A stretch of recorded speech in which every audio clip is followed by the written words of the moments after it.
নমস্কার বন্ধুরা, Bhadreswar study centre চ্যানেলে তোমাদের স্বাগতম। রাজ্য স্কুলে চাকরি, যেখানে তোমাদের প্রচুর শূন্য পদে নিয়োগ করা হচ্ছে। অ্যাসিস্ট্যান্ট, গ্রুপ ডি, এমটিএ সহ বিভিন্ন পদে তোমাদের নিয়োগ করা হচ্ছে এবং সম্পূর্ণ কিন্তু স্থায়ীভাবে নিয়োগ করা হচ্ছে, যেখানে তোমাদের বেতন 29,300 টাকা মতো তোমাদের স্টার্টিং বেতন এবং বয়স 18 থেকে 40 বছরের মধ্যে তোমার যদি বয়স হয় তোমরা আবেদন করতে পারবে। এখানে যোগ্যতা মাধ্যমিক, উচ্চ মাধ্যমিক, স্নাতক, অর্থাৎ বিভিন্ন পোস্টের জন্য বিভিন্ন যোগ্যতা, যাবতীয় তথ্য A to Z সম্পূর্ণ তোমরা এই ভিডিওর মাধ্যমে জানতে পারবে। তার জন্য ভিডিওটাকে কমপ্লিট দেখো, তাহলে তোমরা কমপ্লিট ইনফরমেশন পাবে। তো মূল ভিডিওতে যাওয়ার আগে প্লিজ একটাই রিকোয়েস্ট, চ্যানেলটাকে অতি অবশ্যই সাবস্ক্রাইব করে বেল আইকন অল করে রেখো, কারণ নিত্য নতুন চাকরির খবর শুধুমাত্র ভদ্রেশ্বর স্টাডি সেন্টারে। তো চলো মূল ভিডিওতে চলে যাচ্ছি। তোমাদের প্রত্যেকটি পোস্ট সম্পর্কে আমি আলাদা আলাদা করে তোমাদের দেখিয়ে দিচ্ছি কোন কোন পোস্টে কি যোগ্যতা প্রয়োজন। তো এখানে প্রথম যে পোস্টটি সেটি হচ্ছে ফিমেল স্টাফ নার্স। তো এখানে তোমাদের বলে রাখি যে পুরুষ মহিলা উভয়ই কিন্তু এখানে আবেদন করতে পারবে। ফিমেল স্টাফ নার্সের জন্য এখানে তোমাদের পোস্ট কোড 1, যেখানে তোমাদের বেতন লেভেল 7 অনুযায়ী 44,900 টাকা থেকে 1,42,400 টাকার মধ্যে তোমাদের বেতন থাকবে। আপার এজ লিমিট হচ্ছে 35 বছরের মধ্যে তোমার যদি বয়স হয় তুমি আবেদন করতে পারবে। এখানে তোমাদের যোগ্যতার ক্ষেত্রে যেটি বলা হচ্ছে সেটি হচ্ছে বিএসসি অনার্স যদি নার্সিং নিয়ে করা থাকে আবেদন করতে পারবে, অথবা তোমাদের যদি regular course BSc nursing from recognise institute থেকে আবেদন থাকে তাহলে আবেদন করতে পারবে, অথবা তোমাদের মিডওয়াইফ যদি তোমাদের কোনো নার্সিং যদি কোর্স করা থাকে অবশ্যই তোমরা আবেদন করতে পারবে।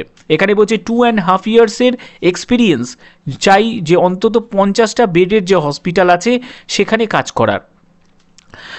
তো এখানে তোমাদের পরবর্তী যে পোস্টটি সেটি হচ্ছে assistant section officer. Assistant section অফিসারের জন্য তোমাদের পোস্ট কোডটা দেখবে এখানে দুটি মতো পোস্ট কোড আছে, যেখানে তোমাদের বেতন লেভেল 6 অনুযায়ী 35,400 টাকা থেকে 1,12,400 টাকা এবং এজ লিমিট যেটি আছে সেটি বিটুইন 23 থেকে 33 বছরের মধ্যে তোমার যদি বয়স হয় তোমরা আবেদন করতে পারবে।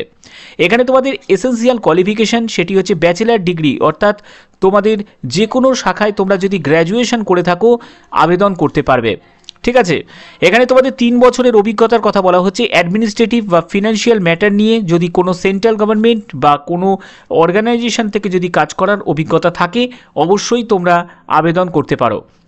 পরবর্তী পোস্টটি হচ্ছে অডিট অ্যাসিস্ট্যান্ট। অডিট অ্যাসিস্ট্যান্টের ক্ষেত্রে পোস্ট কোড হচ্ছে 3টি মতো পোস্ট কোড, যেখানে তোমাদের বেতন লেভেল 6 অনুযায়ী 35,400 টাকা থেকে 1,12,400 টাকা এবং এখানে এজ লিমিট হচ্ছে 18 থেকে 30 বছরের মধ্যে তোমার বয়স হতে হবে।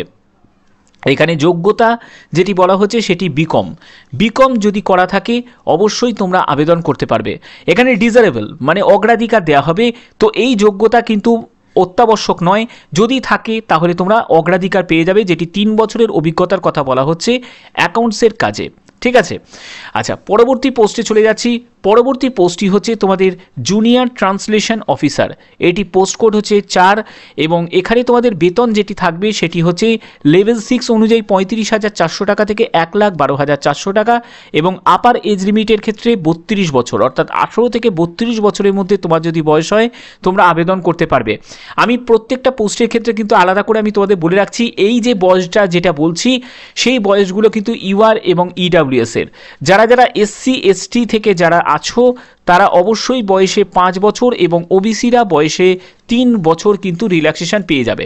এবং তোমরা যারা ফিজিক্যাল হ্যান্ডিক্যাপ যেসব ক্যান্ডিডেট আছো তারাও কিন্তু আবেদন করতে পারবে। এখানে যোগ্যতা যেটি প্রয়োজন সেটি হচ্ছে মাস্টার ডিগ্রি, অর্থাৎ তোমার যদি মাস্টার ডিগ্রি করা থাকে রিকগনাইজ ইউনিভার্সিটি থেকে অবশ্যই তোমরা আবেদন করতে পারবে। পরবর্তী যে পোস্টটি সেটি হচ্ছে তোমাদের লিগাল অ্যাসিস্ট্যান্ট। লিগাল অ্যাসিস্ট্যান্টের জন্য তোমাদের পোস্ট কোড হচ্ছে 5।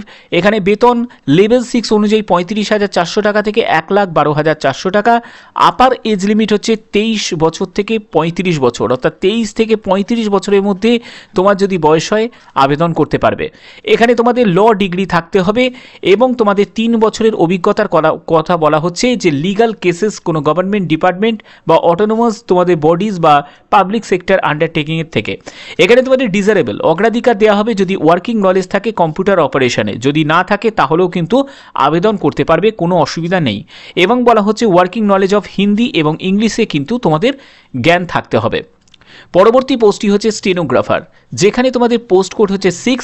এখানে পে স্কেল হচ্ছে লেভেল 4 অনুযায়ী 25,500 টাকা থেকে 81,100 টাকা। এজ লিমিট হচ্ছে 18 থেকে 27 বছরের মধ্যে তোমার যদি বয়স হয় তোমরা আবেদন করতে পারবে। এখানে তোমাদের এসেন্সিয়াল কোয়ালিফিকেশন যেটি প্রয়োজন সেটি হচ্ছে উচ্চ মাধ্যমিক পাস। যে কোনো শাখায় উচ্চ মাধ্যমিক পাস হলেই কিন্তু আবেদন করা যাবে এবং তোমাদের স্কিল টেস্ট হবে, অর্থাৎ এখানে কিন্তু কোনো এক্সট্রা কোনো কোয়ালিফিকেশান বা অভিজ্ঞতার কোনো প্রয়োজন নেই। এখানে তোমরা বুঝতে পারছো যে স্কিল টেস্টে তোমাদের থাকবে হচ্ছে 10 মিনিটের মধ্যে তোমাদের 80 WPM তোমাদের ডিকটেশন থাকবে এবং তোমাদের এখানে 50 মিনিটের মধ্যে তোমাদের ইংলিশে এবং 65 মিনিটের মধ্যে তোমাদের হিন্দিতে কম্পিউটারে কিন্তু ট্রান্সক্রিপশন থাকবে। ওকে, আচ্ছা, এরপরে হচ্ছে তোমাদের কম্পিউটার অপারেটরের জন্য তোমাদের পোস্ট কোড হচ্ছে 7। পোস্ট কোডগুলো ভালো করে মানে মাথায় রাখবে, কারণ এই পোস্ট কোড অনুযায়ী কিন্তু তোমাদের যখন তোমরা অনলাইন আবেদন করবে তখন কিন্তু এই পোস্ট কোড দিয়ে কিন্তু তোমাদের পোস্ট সিলেক্ট করতে হবে। এখানে তোমাদের পে স্কেল দেখো, লেভেল 4 অনুযায়ী 25,500 টাকা থেকে 81,100 টাকা এবং এজ লিমিট হচ্ছে 18 থেকে 30 বছরের মধ্যে তোমার যদি বয়স হয় তোমরা আবেদন করতে পারবে। এখানে যোগ্যতা যেটি প্রয়োজন BCA অথবা যদি তোমার BSc কম্পিউটার সায়েন্স নিয়ে করা থাকে বা IT করা থাকে অবশ্যই তোমরা আবেদন করতে পারবে এবং যারা BE BTech করেছো তারাও কিন্তু আবেদন করতে পারবে, কোনো অসুবিধা কিন্তু নেই। ঠিক আছে, এর পরবর্তী যে পোস্টটি সেটি হচ্ছে ক্যাটারিং সুপারভাইজার। এখানে পোস্ট কোড হচ্ছে 8 এবং বেতন হচ্ছে লেভেল 4 অনুযায়ী 25,500 টাকা থেকে 81,100 টাকা এবং আপার এজ লিমিট 35 বছর, অর্থাৎ 18 থেকে 35 বছরের মধ্যে তোমার যদি বয়স হয় অবশ্যই তোমরা এখানে আবেদন করতে পারবে। এখানে তোমাদের এসেন্সিয়াল কোয়ালিফিকেশন হচ্ছে ব্যাচেলার ডিগ্রি, যদি হোটেল ম্যানেজমেন্ট নিয়ে করা থাকে আবেদন করা যাবে এবং অথবা তোমাদের যদি কোনো ট্রেড প্রফিসিয়েন্সি সার্টিফিকেট যদি থাকে ক্যাটারিং উইথ মিনিমাম 10 বছরের সার্ভিস করার, ঠিক আছে, তাহলে অবশ্যই আবেদন করা যাবে। এখানে শুধুমাত্র এটা এক্স সার্ভিসম্যানদের ক্ষেত্রে বলা হচ্ছে, তবে যারা সিম্পলি মানে ফ্রেশার ক্যান্ডিডেট তাদের যদি ব্যাচেলার ডিগ্রি হোটেল ম্যানেজমেন্ট নিয়ে করা থাকে অবশ্যই কিন্তু আবেদন করতে পারো। পরবর্তী পোস্টটি হচ্ছে তোমাদের জুনিয়র সেক্রেটারিয়েট অ্যাসিস্ট্যান্ট। এখানে আবেদন করতে গেলে এখানে পোস্ট কোড হচ্ছে 9 এবং বেতন হচ্ছে লেভেল 2 অনুযায়ী 19,900 টাকা থেকে 63,200 টাকা। এজ লিমিট হচ্ছে 18 থেকে 27 বছর।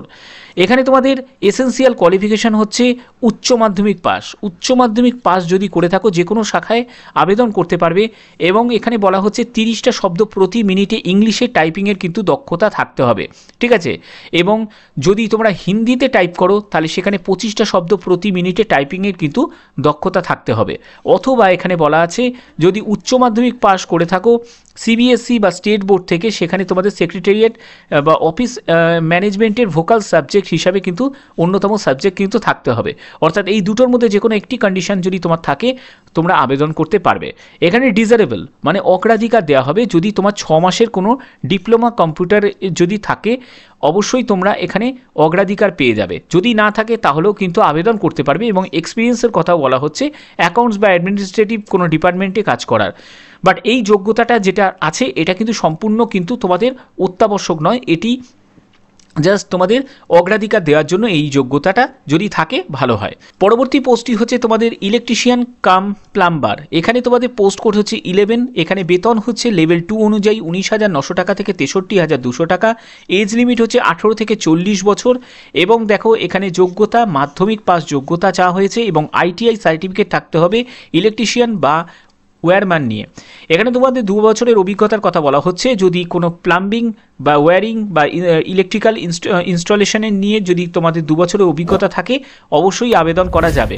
ডিজারেবল অর্থাৎ অগ্রাধিকার পেয়ে যাবে যদি 2 বছরের অভিজ্ঞতা থাকে ইলেকট্রিক্যাল অ্যাপ্লায়েন্সেসের কাজে। আচ্ছা, পরবর্তী পোস্টটি হচ্ছে তোমাদের ল্যাব অ্যাটেন্ডেন্টের জন্য তোমাদের পোস্ট কোড হচ্ছে 12, যেখানে বেতন হচ্ছে লেভেল 1 অনুযায়ী 18,000 টাকা থেকে 56,900 টাকা, অর্থাৎ এটি কিন্তু তোমাদের গ্রুপ ডি এর মধ্যে পড়ছে এবং এখানে এজ লিমিট হচ্ছে 18 থেকে 30 বছর। মনে রাখবে প্রত্যেকটি পোস্টের ক্ষেত্রে আমি আবার বলে দিচ্ছি সেখানে কিন্তু 5 বছর SC/STরা এবং OBCরা কিন্তু 3 বছর কিন্তু রিল্যাক্সেশন পেয়ে যাবে।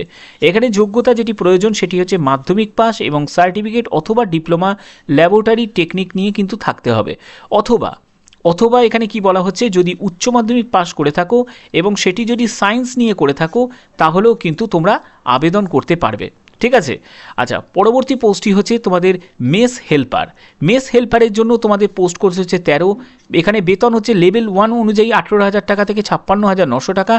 এজ লিমিট হচ্ছে 18 থেকে 30 বছর এবং এখানেও কিন্তু মাধ্যমিক পাস যোগ্যতা চাওয়া হয়েছে এবং 5 বছরের অভিজ্ঞতা working government residential organisation mess বা স্কুল থেকে এবং passing skill test prescribe the NVS, অর্থাৎ নবোদয়া যে বিদ্যালয় সেখান থেকে কিন্তু তোমাদের এটি স্কিল টেস্ট কিন্তু পাসিং স্কিল টেস্ট কিন্তু থাকতে হবে। এর পরবর্তী যে পোস্টটি সেটি হচ্ছে এমটিএস। এমটিএসের জন্য পোস্ট কোড হচ্ছে 14, যেখানে তোমাদের বেতন লেভেল 1 অনুযায়ী 18,000 টাকা থেকে 56,900 টাকা। এজ লিমিট হচ্ছে 18 থেকে 30 বছর কিন্তু এজ লিমিট থাকতে হবে। তারপরে হচ্ছে এসেন্সিয়াল কোয়ালিফিকেশান, এখানে যেটা প্রয়োজন সেটি হচ্ছে শুধুমাত্র যারা মাধ্যমিক পাস করেছো তারাই কিন্তু এখানে আবেদন করতে পারবে। এখানে দেখো এজ রিল্যাক্সেশনের ব্যাপারটায় আমি তোমাদের অলরেডি বলে দিয়েছি, যারা শিডিউল কাস্ট শিডিউল ট্রাইব তারা 5 বছর ছাড় এবং ওবিসিরা কিন্তু বয়সে 3 বছর রিল্যাক্সেশন কিন্তু পেয়ে যাবে। ঠিক আছে, তো এইগুলো হচ্ছে তোমাদের যোগ্যতা। তো এগুলো হচ্ছে তোমাদের যোগ্যতা। এখানে যারা যারা পিডাব্লিউবিডি ক্যান্ডিডেট আছে তারাও কিন্তু কিছু কিছু পোস্টের জন্য যারা আবেদন করতে পারবে। ঠিক আছে, তো আশা করি এগুলো তোমাদের সব কিছু তোমরা বুঝতে পেরেছো। তো এখানে তোমাদের বিভিন্ন যেমন যে সিলেকশন প্রসেসের ক্ষেত্রে তোমাদের যে কম্পিটিটিভ এক্সামের যে সেন্টার, সেখানে কিন্তু সেন্টার কিন্তু এখানে দেয়া আছে। দেখো এখানে গুজরাট, গোয়া, ঝাড়খণ্ড, কেরালা, মধ্যপ্রদেশ। ঠিক আছে, তো এই সব জায়গায় কিন্তু তোমাদের এক্সাম সেন্টার এবং স্টেট ওয়াইজের কিন্তু এখানে দেয়া আছে। তো দেখো এখানে যারা যারা ওয়েস্ট বেঙ্গল থেকে যারা যারা দেখতে পাচ্ছ তারা এর ক্ষেত্রে কলকাতাতে এক্সাম সেন্টার তোমরা পাবে, বর্ধমানে পাবে, আসানসোলে পাবে, শিলিগুড়িতে পাবে এবং মালদাতে পাবে। ঠিক আছে,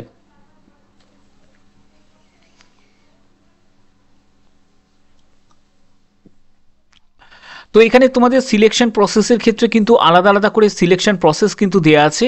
তো দেখো যে যে পোস্টে তোমরা আবেদন করবে সেখানে তোমরা ভিডিওটাকে পজ করে একবার দেখে নিতে পারো। এই হচ্ছে তোমাদের সিলেকশন প্রসেস, যেখানে তোমাদের সব দেয়া আছে, যেটা স্টেনোগ্রাফার থেকে শুরু করে তোমাদের কম্পিউটার অপারেটর, যারা কম্পিউটার অপারেটরের জন্য যারা আবেদন করবে তাদের ক্ষেত্রে আমি কিছু কিছু ক্ষেত্রে বলে দিচ্ছি। এতগুলো পোস্টের মানে তোমাদের যে সিলেবাস সেগুলো বলা সম্ভব নয়। ঠিক আছে, তো আমি তোমাদের কিছু কিছু পোস্টে, যেমন কম্পিউটার অপারেটরের ক্ষেত্রে দেখো এখানে রিজনিংয়ে থাকবে 20টা কোশ্চেন 20 মার্কসের, কোয়ান্টিটিভ অ্যাপটিটিউড থাকবে 20টা কোশ্চেন 20 মার্কসের। তারপরে তোমাদের যে ল্যাঙ্গুয়েজ টেস্ট থাকবে, যেখানে জেনারেল ইংলিশ, হিন্দি যেটা থাকবে সেটা হচ্ছে 15 নম্বর করে ইচ থাকবে, সেখানে হচ্ছে 30টা কোশ্চেন থাকবে 30 মার্কসের। কম্পিউটারের ওপর তোমাদের প্রশ্ন থাকবে 60 কোশ্চেন 60 মার্কসের, টোটাল 130টা কোশ্চেন 130 মার্কসের। সেখানে তোমাদের 2.5 ঘন্টা মতো তোমরা সময় পাবে। ঠিক আছে, তো এই সবগুলো কিন্তু তোমাদের সম্পূর্ণ কিন্তু এখানে বলা আছে। তো এগুলো তোমরা একটু ভিডিওটাকে পজ করে একবার দেখে নিতে পারো। আর একটা যেটা বলবো সেটা হচ্ছে এখানে তোমাদের যেটা হচ্ছে মেস হেল্পার, তোমরা এখানে দেখতে পাচ্ছ মেস হেল্পার আর হচ্ছে এমটিএস এর যোগ্যতা যেহেতু মাধ্যমিক পাস যোগ্যতা, তো এমটিএস এর ক্ষেত্রেও আমি তোমাদের বলে দিচ্ছি। দেখো এখানে ল্যাঙ্গুয়েজ টেস্ট হবে, যেখানে জেনারেল ইংলিশ অ্যান্ড হিন্দি যেখানে থাকবে 20 নম্বর করে প্রতিটা সেটের কিন্তু তোমাদের থাকবে, অর্থাৎ 40 নম্বরে তোমাদের 40টা কোশ্চেন থাকবে 40 মার্কসের। তারপরে জেনারেল অ্যাওয়ারনেস অ্যান্ড কারেন্ট অ্যাফেয়ার্সে থাকবে 20টা কোশ্চেন 20 মার্কসের। তারপরে বেসিক নলেজ কম্পিউটার অপারেশনে থাকবে 40টা কোশ্চেন 40 মার্কসের। তো 100 কোশ্চেন 100 মার্কসের তোমাদের পরীক্ষা হবে, যার জন্য তোমরা সময় পাবে কিন্তু 2 ঘন্টা সময় পাবে। ঠিক আছে, তো এই হচ্ছে এখানে ব্যাপার। তো এখানে আবেদন করতে গেলে অবশ্যই কিন্তু তোমরা এই অফিসিয়াল ওয়েবসাইট থেকে কিন্তু তোমাদের আবেদন করতে পারবে। আচ্ছা, এবার দেখে নাও যে তোমাদের আবেদন মূল্য কত টাকা লাগছে। তো যারা যারা এসসি এসটি এবং পিডাব্লিউবিডি ক্যান্ডিডেট আছে তাদের কিন্তু অ্যাপ্লিকেশন ফিসটা কিন্তু লাগছে না, কিন্তু প্রসেসিং ফিস কিন্তু তাদের লাগবে। তো এখানে দেখো তোমাদের জেনারেল ইডাব্লিউএস এবং ওবিসি ক্যান্ডিডেট যারা আছো তাদের ক্ষেত্রে কিন্তু যারা ফিমেল স্টাফ নার্সের জন্য আবেদন করবে তাদের 1000 টাকা প্লাস প্রসেসিং ফিস 500 টাকা, সেখানে হচ্ছে টোটাল 1500 টাকা মতো লাগছে। এবং বাদবাকি যে সব পোস্ট আছে বাদবাকি সব কটি পোস্টের ক্ষেত্রে দেখো 500 টাকা হচ্ছে অ্যাপ্লিকেশন ফিস, 500 টাকা হচ্ছে প্রসেসিং ফিস, আর হচ্ছে তোমাদের 1000 টাকা মতো লাগছে। কিন্তু যারা এসসি এসটি এবং পিডাব্লিউবিডি ক্যান্ডিডেট আছো তাদের কিন্তু অ্যাপ্লিকেশন ফিস লাগছে না, কিন্তু প্রসেসিং ফিস লাগছে। তারা যদি ফিমেল স্টাফ নার্স বা আদার্স যতগুলো পোস্টের জন্যই আবেদন করুক না কেন তাদের প্রসেসিং ফিস বাবদ তাদের কিন্তু 500 টাকা কিন্তু দিতে হবে। ওকে, আচ্ছা, তো এখানে তোমাদের নেগেটিভ মার্কিংয়ের ব্যাপারটাও কিন্তু এখানে উল্লেখ করা আছে। এখানে 1/4 কিন্তু নেগেটিভ মার্কিং থাকবে, অর্থাৎ 4টে ভুল হলে প্রাপ্ত নম্বর থেকে কিন্তু 1 নম্বর কাটা যাবে। এখানে তোমাদের কোশ্চেন পেপার সেটি হিন্দি এবং ইংলিশ এই ল্যাঙ্গুয়েজেই কিন্তু তোমাদের কোশ্চেন পেপার সেট হবে। তো এটা কিন্তু সম্পূর্ণ তোমাদের অনলাইন বেসে কিন্তু তোমাদের পরীক্ষা হবে, মানে সিবিটি হবে, ঠিক আছে। এখানে সিবিটি কিন্তু হবে। তো পরীক্ষা সেন্টার তোমাদের বলেই দিলাম যে এখানে তোমাদের এক্সাম সেন্টার পড়বে। যারা ওয়েস্ট বেঙ্গল থেকে তারা মালদা, বিভিন্ন জায়গা আমি তোমাদের বললাম, মালদা, বর্ধমান, কলকাতা, এইসব জায়গা, শিলিগুড়ি, এইসব জায়গায় কিন্তু তোমাদের এক্সাম সেন্টার পড়বে। তো যারা যারা আবেদন করতে চাইছো তারা অবশ্যই কিন্তু আবেদন করে দিও, কারণ ভ্যাকেন্সিও কিন্তু যথেষ্ট পরিমাণে বেশি আছে। তো এখানে দেখো ভ্যাকেন্সি কিন্তু আলাদা করে ভাগ করা আছে, ঠিক আছে। 121টা মতো ফিমেল স্টাফ নার্সের জন্য, তারপরে হচ্ছে এখানে অ্যাসিস্ট্যান্ট সেকশন অফিসারের জন্য 5টি, এখানে হচ্ছে অডিট অ্যাসিস্ট্যান্টের জন্য 12টি, তারপরে এখানে হচ্ছে 4টি, ঠিক আছে। তো এখানে কিন্তু বিভিন্ন কিন্তু তোমাদের পোস্ট কিন্তু আলাদা করে ভাগ করা আছে। তারপরে দেখো যারা মেস হেল্পারের জন্য 442টি মতো শূন্যপদ, তারপরে ল্যাব অ্যাটেন্ডেন্টের জন্য 161টি মতো শূন্যপদ, মাল্টিটাস্কিংয়ের জন্য 19টি মতো টোটাল শূন্যপদ। তো এই অনুযায়ী কিন্তু তোমাদের ভাগ করা আছে। তোমরা একটু ভ্যাকেন্সি টেবিলটা একবার ভিডিওটাকে পজ করে একবার দেখে নিও। তো এখানে তোমাদের নিয়োগের ব্যাপারটা কিন্তু এখানে ক্লিয়ার করা আছে যে নিয়োগটি করা হচ্ছে সেটি নন টিচিং পোস্টে নিয়োগ করা হচ্ছে, সম্পূর্ণ কিন্তু নন টিচিং পোস্টে। রিক্রুটমেন্ট ড্রাইভ 2024 নবোদয় বিদ্যালয় সমিতি, তোমরা জানো যে এটি কিন্তু তোমাদের নিয়োগ করা হয় সম্পূর্ণ কিন্তু কেন্দ্রীয়ভাবে কিন্তু এই নিয়োগটি করা হচ্ছে। তো এখানে বিভিন্ন জায়গায় কিন্তু তোমাদের বিভিন্ন যেসব ডিপার্টমেন্ট স্কুল আছে, বিভিন্ন নবোদয় যেসব এনভিএসের যেসব স্কুল আছে সেই স্কুলেতে কিন্তু এই নিয়োগটি করা হচ্ছে, সম্পূর্ণ কিন্তু স্থায়ীভাবে কিন্তু তোমাদের নিয়োগ করা হচ্ছে। তো বন্ধুরা আরেকটি কথা তোমাদের, সেটি হচ্ছে যে এখানে কিন্তু এখনো পর্যন্ত আবেদন যে ডেট, সেই অ্যাপ্লাই ডেট কিন্তু এখনো পর্যন্ত শুরু হয়নি, পরবর্তী সময় কিন্তু এটি জানানো হবে। এখানে অ্যাজ পার নোটিফিকেশান এখানে যাবতীয় তথ্য দেওয়া হয়েছে, যেগুলো তোমাদের যোগ্যতা থেকে শুরু করে এজ লিমিট এবং কিভাবে তোমাদের সিলেকশন প্রসেস সব কিছু জানানো হয়েছে, কিন্তু এখানে অ্যাপ্লাই ডেট কিন্তু এখনও জানানো হয়নি, পরবর্তী সময় তোমাদের জানানো হবে। যারা যারা এখানে আবেদন করতে যারা যারা আগ্রহী আছো তারা অবশ্যই কিন্তু এই যে অফিসিয়াল ওয়েবসাইটটা দেখতে পাচ্ছ, এর লিঙ্ক আমি ডেসক্রিপশানে দিয়ে দেবো, তোমরা সেখান থেকেও কিন্তু ভিজিট করে জেনে নিতে পারো, অথবা আমার চ্যানেলের মাধ্যমেও কিন্তু যখনই প্রকাশিত হবে, সেটা অ্যাপ্লাই ডেট যখনই প্রকাশিত হবে তখন কিন্তু আমি জানিয়ে দেবো, ঠিক আছে। তো এই হচ্ছে তোমাদের মূল বিজ্ঞপ্তি। তো যারা যারা আবেদন করবে তারা অবশ্যই কিন্তু এখানে একটিবার ভিজিট করে যাবতীয় তথ্য কিন্তু তোমরা জেনে নিতে পারো। তো যদি ভিডিওটা ভালো লাগে অতি অবশ্যই ভিডিওটাতে লাইক করে চ্যানেলটাকে সাবস্ক্রাইব করে বেল আইকন অল করে রাখবে, কারণ আমার চ্যানেলের মাধ্যমে আমার সবসময় প্রয়াস থাকে তোমাদের জন্য সব ধরনের চাকরির ইনফরমেশন প্রোভাইড করা। তো চলো আজকের মতো এটুকুই, টাটা।